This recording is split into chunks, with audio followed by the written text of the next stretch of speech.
Inovação e Negócios, com Márcio Kogut, Janguier Diniz e Caroline Kogut. Inovação e Negócios. Oferecimento Agence. Criatividade e estratégias que geram resultados reais para o seu negócio. Você é adepto a mudanças? No último programa, eu falei que um dos maiores obstáculos para a mudança de mindset, assim como para toda e qualquer mudança, é que somos resistentes e apegados às nossas ideias e às nossas coisas. Esse é sempre o ponto mais crítico quando se fala nesse assunto. Todo mundo acredita que está sempre com a razão, que os errados são outros, sendo capaz de lutar até a morte em defesa das próprias opiniões. De certa forma, isso é bom, né? Senão mudaríamos de opinião muito facilmente. Mas acontece que desapegar delas é sempre doloroso. É bastante difícil aceitar que estamos errados, sobretudo porque a crença em nossa própria razão é fundamental para a nossa identidade e a nossa autoestima.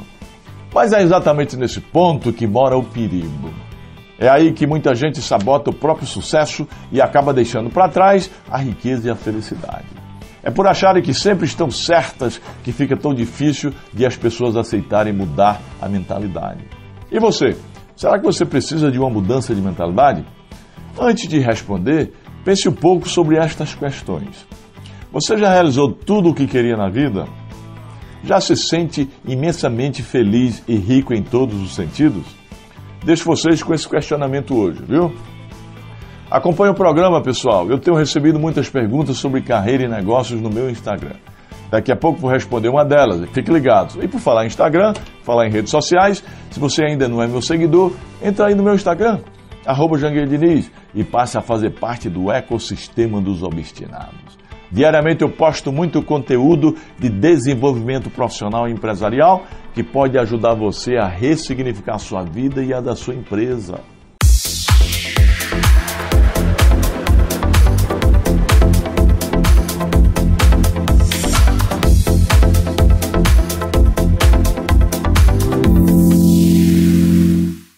Muito bom dia! Estamos mais uma vez aqui no Win Fashion, um programa especial que fala sobre modas, tendências e comportamento, diretamente aqui no programa Inovação e Negócios pela Record News. E mais uma vez, eu estou aqui continuando o papo com Xavier Neto, com Elisa Rocha e com Fiorella Kogut. Xavier, vamos continuar esse papo fantástico do mercado da moda. Então tá bom. E para me ajudar mais uma vez, eu estou aqui com Fiorella Kogut e Elisa Rocha. Sejam bem-vindas mais uma vez. Obrigada, Márcio. Muito obrigada. Bom dia para vocês. Dia para vocês. Preparadas para continuarmos esse papo com o Xavier aqui sobre o mercado da moda? Bora, super. Xavier, deixa eu abordar aqui um ponto no que se fala do mundo dos negócios da moda. Você falou aqui, eu trouxe as especialistas aqui do assunto de moda, porque eu confesso que eu não sou muito bom na moda. Eu falo sobre tecnologia, sobre negócios, mas eu não consigo me aprofundar muito. Eu sou um daqueles homens que não gosta de pensar muito para se vestir de manhã. Vai lá, veste uma camiseta preta, põe um jeans, um sapatênis, às vezes aqui, principalmente no InFashion, em reuniões que eu vou estar, eu já coloco um blazer, um terno, então eu tento me vestir de acordo com o ambiente que eu vou estar. Mas obviamente que eu prefiro sempre estar um pouco mais confortável, um pouco mais relaxado, um pouco mais tranquilo. Mas eu queria perguntar para você o seguinte, eu sei que o mundo da moda movimenta bilhões, né, bilhões em consumo, em várias coleções. Ainda eu acho, na minha opinião, queria que você me corrigisse se eu estivesse errado, que ainda as mulheres que comandam ainda esse consumo no mundo da moda, porque elas acabam tendo mais essa vontade e necessidade de aquisição, de compra. Eu sei que os homens começaram a gastar mais. Eu, particularmente, comecei a gastar mais um pouco por influência da minha mulher e da minha filha, né? Tá na hora de se trocar, tá na hora de você se vestir assim e tal. Eu queria que você falasse pra gente um pouquinho aqui do Inovação e Negócios, contasse o que você está vendo o Brasil nesse universo da moda, movimentando. Eu vejo que tem grandes marcas, você lançou várias marcas conhecidas aqui. O Brasil ele se destaca na economia global como um país que movimenta muito dinheiro na moda? Sim, principalmente a gente é um bom produtor de algodão, por exemplo, então isso mexe, né, no agro ali, mexe Nós somos o segundo maior produtor de jeans do mundo, um dos maiores consumidores de jeans. Além de produzir muito e vender muito e exportar, a gente também consome muito. O brasileiro gosta do algodão. A malharia circular também, essa camisa polo, essa camisa com aquela golinha careca. A gente é um bom produtor disso, porque o nosso algodão é muito bom. Tem um algodão do Peru, o algodão do Egito e o brasileiro. Que legal. Nós temos essa coisa. E a gente gera muito emprego. São centenas de milhares, eu acho que é a quarta indústria que mais gera emprego, principalmente para mulheres, né? A costureira, modelista, pilotista, o cara do tecido, todas as pessoas que trabalham nas lojas. Imagina quantos shoppings não tem aquelas pessoas todas trabalham com moda, né? De alguma forma você está dentro dessa cadeia. Então a gente realmente gera emprego e gera recursos para o Brasil. Então a moda se encaixa em desenvolvimento. Ela não encaixa no setor de cultura, não. A gente é desenvolvimento porque a gente gera muito emprego e realmente tem um impacto muito grande. E o Brasil, na verdade, a gente vai virar muito, principalmente agora, esse ano, né, com prêmios acontecendo aqui, encontros mundiais acontecendo no Brasil. A gente tem 13% da água doce do mundo e a gente ainda tem uma floresta, né, que pode impactar no oxigênio e em todo esse processo de impacto que está acontecendo no meio ambiente. Então as pessoas vão olhar aqui e a nossa miscigenação também nos torna muito únicos. E as grandes marcas, elas já estão em todos os lugares. Então o mundo começa a olhar a América Latina, os países colonizados, como um ponto social também, né? E quando eles vieram aqui colonizar, eles levaram nossas riquezas e agora é a hora deles virem gerar emprego. Eles não vão te devolver, mas se eles consumirem aqui, eles vão estar trazendo recursos para cá, até porque o câmbio também favorece. Então, quando a gente foca numa moda autoral, onde a gente pode comunicar isso, o problema é que menos que 5% dos brasileiros falam outro idioma, né? E poucas pessoas no mundo falam português. E a gente é o único país que fala português no meio de todo mundo que fala espanhol. Então é difícil a gente se conectar com o resto do mundo, isso é uma certa barreira, mas as marcas, quando elas vão para vender fora, elas acontecem, e está acontecendo também um concurso para descobrir marcas da América Latina. Um dono de uma marca muito famosa italiana está patrocinando para descobrir, porque eles entenderam que isso é que vai ser o diferente, é vestir cultura, né? É vestir aquilo que é endêmico, o nosso pirarucu, por exemplo, é um peixe que só nasce aqui na Amazônia, no Rio. Então, quando a gente começa a exportar isso, a gente começa de novo a melhorar a vida daquela população ribeirinha. Então, é um processo ali que está acontecendo, que é conectado à moda, mas também ao social e ao impacto ambiental. Isso está tudo junto através da moda. A gente só vê a moda como algo mais superficial, né? Se ela está usando o vestido A ou B, se está bonito ou feio, mas não pensa quantas pessoas trabalharam para aquilo estar ali.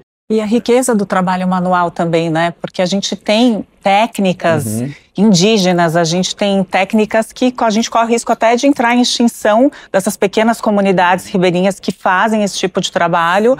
E quando a gente tem a valorização, e eu acho que lá fora eles valorizam muito mais o handmade, né? O trabalho manual do que aqui, inclusive.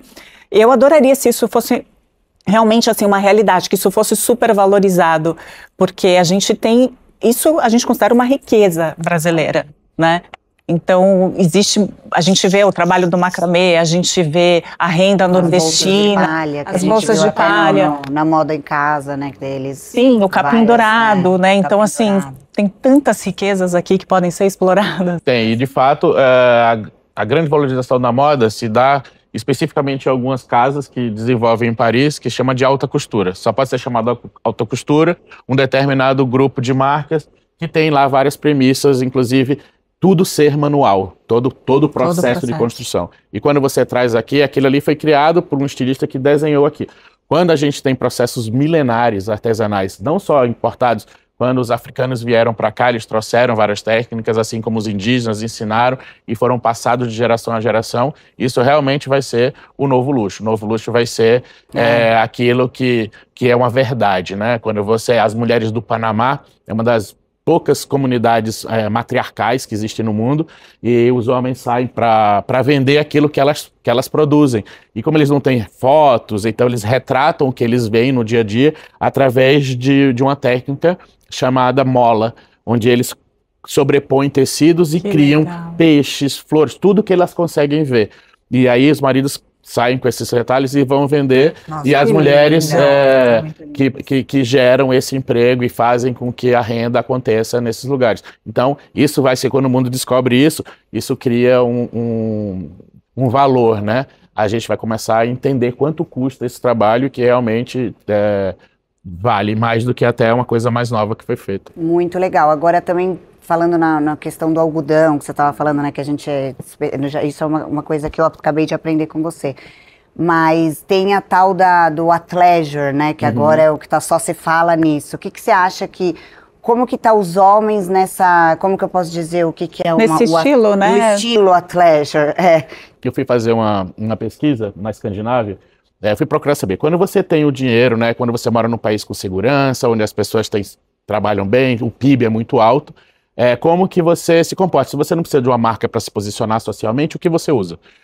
E lá as mulheres já se posicionaram há muitos anos, né? Elas foram educadas de uma forma diferente, o menino podia brincar de boneca, a menina de carrinho e tudo bem, e aí eles cresceram, eles têm um país muito potente, e aí eu fui numa festa à noite e as mulheres estavam de tênis, e estavam mais ou menos... Eu fiz, nossa, mas que triste que vai ser, tão bonita a mulher de salto. E aí eu fiquei pensando, e eu, né, sou do Nordeste, eu acho bonito isso, assim, mas as mulheres não querem mais ficar em cima do salto porque machuca o pé. E ela fala assim, como eu não tenho mais que agradar o homem, e ele que acha eu de salto bonito e eu não sabe como eu sou, eu vou ficar de tênis, se ele me quiser, ele que vem aqui, dê o jeito que eu tô. Então, esse posicionamento novo, as mulheres usaram essa moda que era da academia, saiu, então começou assim, você viajava, a mulher saía da academia, aí ia no supermercado, ia buscar o filho na escola, ia andar com o cachorro, tudo com e aí isso foi ficando mais tarde, aí as marcas de esporte entenderam, pegaram a matéria-prima, aqueles nylons que a gente via na matéria, e começaram a fazer uma roupa mais casual, começaram com os casacos em cima daquela... Porque as mulheres agora gostam de esconder, às vezes, a parte do bumbum, porque tá fazendo academia ali, tem mais gente, tem muito homem agora na academia. Coloca um blazer em cima da roupa da academia e já vai para outro lugar. Mas já vai para todo lugar. Então, essa coisa dessa moda que vai é muito porque vocês, primeiro, entenderam que vocês podem usar qualquer coisa onde vocês quiserem, porque não vai ser isso que vai atrair, porque são outros valores. E os homens ainda não sabem como fazer como vocês estão fazendo, porque né? a informação de moda para a mulher, ela tem há mais tempo do que a gente, é mais fácil, ela se identifica mais. A gente não tem onde olhar, então leva mais um tempo. E as mulheres, elas se comunicam, mesmo que elas não se conheçam. Por exemplo, quando eu viajo, às vezes ela para numa mesa, eu acho que ela conhecia a mulher, perguntando, ela estava perguntando qual era a cor do cabelo que a outra tinha feito. Mas isso é então, muito essa bom. comunicação é muito rápida. Eu não vejo um cara perguntar... Qual o perfume que você está usando? É um cara que ele não conhece. Jamais. Então, a gente acha de uma forma mais clara, ou a gente leva um tempo, porque a gente não foi ensinado que tudo bem eu perguntar para outro cara, achei tão linda a tua camisa. Não, a gente não acha que, mas vocês podem, vocês vão lá e viram amigas sem nunca ter se visto. Então, a informação é passada de uma forma mais rápida do que quando a gente... Então, às vezes, a marca aparece no masculino, para que a gente possa olhar assim e falar, achei legal essa camisa.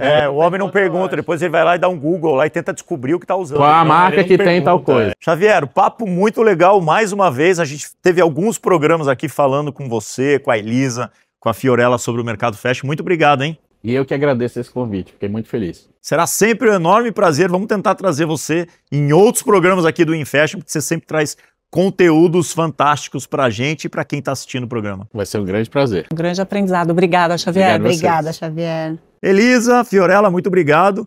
E a gente se vê no próximo InFashion, né? Até o próximo. Então tá bom, pessoal. A gente encerra aqui o InFashion diretamente pelo programa Inovação e Negócios, o especial do programa Inovação e Negócios, aqui pela Record News. E eu vejo vocês no próximo programa. Até mais. Inovação e negócios. Oferecimento Agens. Criatividade e estratégias que geram resultados reais para o seu negócio. O Oceano de Ideias de hoje recebe uma convidada essencial para o diálogo cultural entre Brasil e Itália. Ela é a diretora e curadora do Festival de Cinema Italiano no Brasil, responsável por trazer ao público brasileiro o melhor da produção italiana contemporânea e clássica. É um prazer receber aqui Érica Bernardini, seja muito bem-vinda. É um prazer muito grande estar aqui, obrigada pela oportunidade de estar divulgando esse festival para todo o público do Brasil. Ah, que maravilha! E a gente também muito feliz aqui em aprender um pouco com você. São 20 anos de Festival de Cinema Italiano. Como tudo começou e o que mudou nesse tempo em que vocês conquistaram e o que vocês conquistaram nesse período? O festival começou há 20 anos, era apenas uma semana de cinema com um filme por dia, numa sala de cinema, só em São Paulo. Porque o festival nasce com a Câmara de Comércio de São Paulo, italiana de São Paulo, e aí a gente recebeu esse projeto, que era para a divulgação do novo cinema italiano, na época, há 20 anos. E aí começamos com uma semana apresentando cada dia um filme, e numa única sala de cinema. Então, chegar agora, né, após 20 anos, e estar no Brasil inteiro, tanto online, porque todos os filmes estão na plataforma do festival, online, com acesso gratuito para todo mundo, independente da localização. E também estamos em mais de 90 cidades em todo o Brasil. São mais de 140 salas de cinema em todo o Brasil. Então, é um prazer imenso. Eu faço parte dessa história, em poder contar, né, como é que nasceu lá, pequenininho, e que hoje chega tão imenso, para demonstrar que o cinema italiano ele conquista, né? Conquista não só os descendentes, que têm uma ligação muito forte com a Itália. Aqui temos, né, mais de 32 milhões de descendentes italianos, mas também conquista todo o público do Brasil com essa arte da cinematografia italiana. O cinema italiano ele é conhecido mundialmente, né? E o que chama tanta atenção nesse cinema e como o cinema pode ser uma porta de abertura cultural entre as nações? É um cinema que conta o cotidiano e conta assuntos que são extremamente atuais na sociedade. Então, o cinema italiano, ele vem aí, ele é muito forte, ele passa a ser muito forte no final dos anos 40, no pós-guerra, com o neorrealismo, onde a Itália transforma a indústria cinematográfica do mundo, né, com filmes que falam do cotidiano, né, da sociedade, filmes que são gravados, né, devido a tudo aquilo que foi a guerra, que eram gravados nas ruas, né, com não atores profissionais. Ele apresenta uma nova estética, né?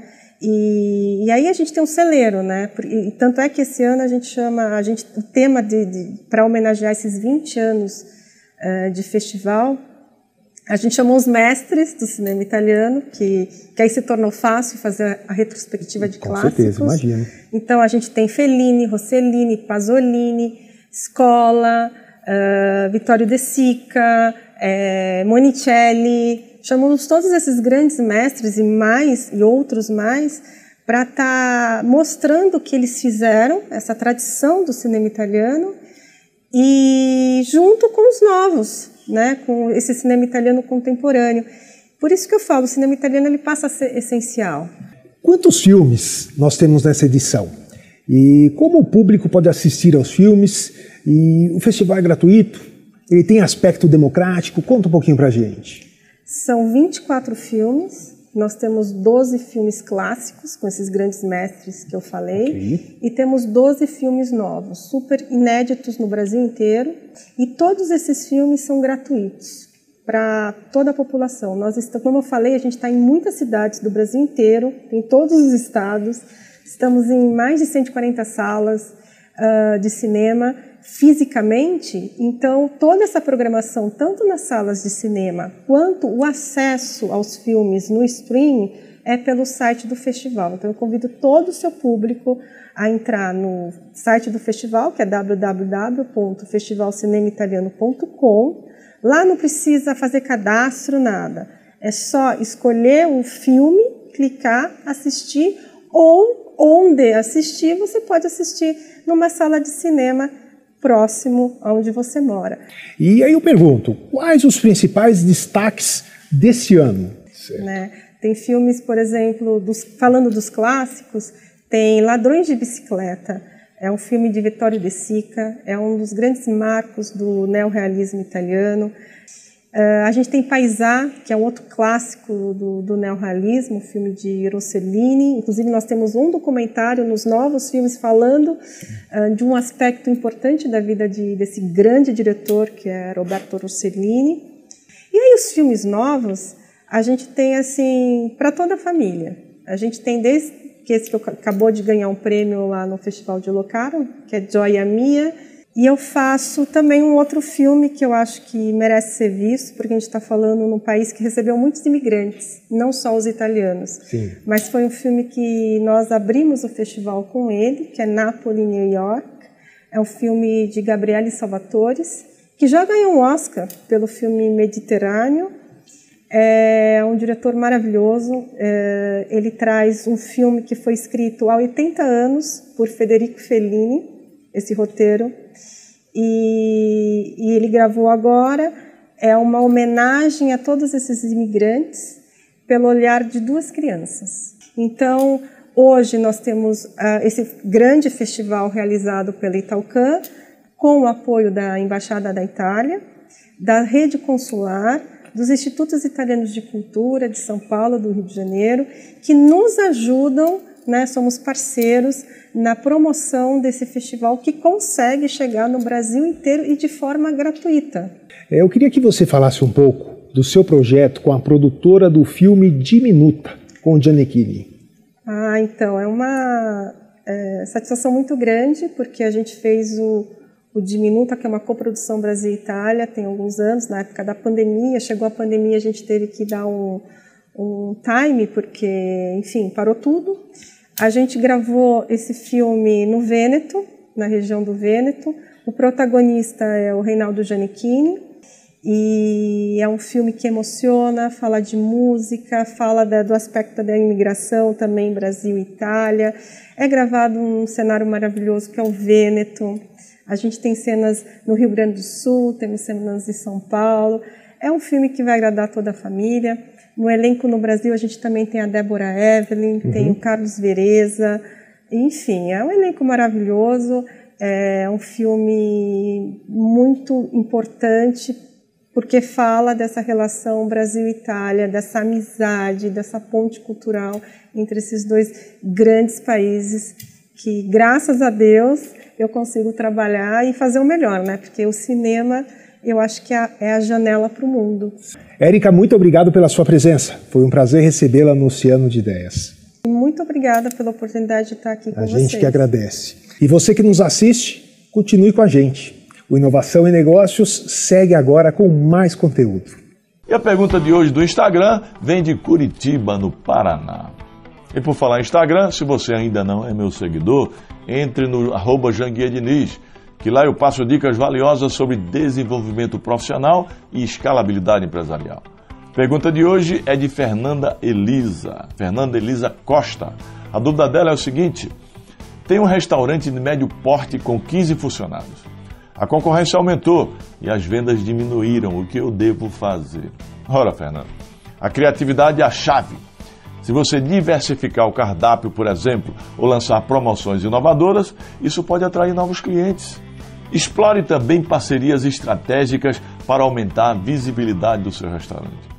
Fique atenta, mas não tenha medo. Enfrente a concorrência com estratégia e sabedoria, viu? E se você quiser se aprofundar neste assunto ou em qualquer matéria de escalabilidade empresarial, participe do CSE, o Código Secreto da Empresa, o meu programa de escalabilidade empresarial, que é ministrado em imersão presencial de 3 dias. Essa imersão pode mudar a sua vida e a vida da sua empresa. Basta acessar o QR Code na tela aí, viu? Inscreva-se. E o programa de hoje, meus amigos, fica por aqui. Amanhã nós voltaremos, viu? Logo, um ótimo dia para todos. Pegue o ritmo, seja obstinado que dá.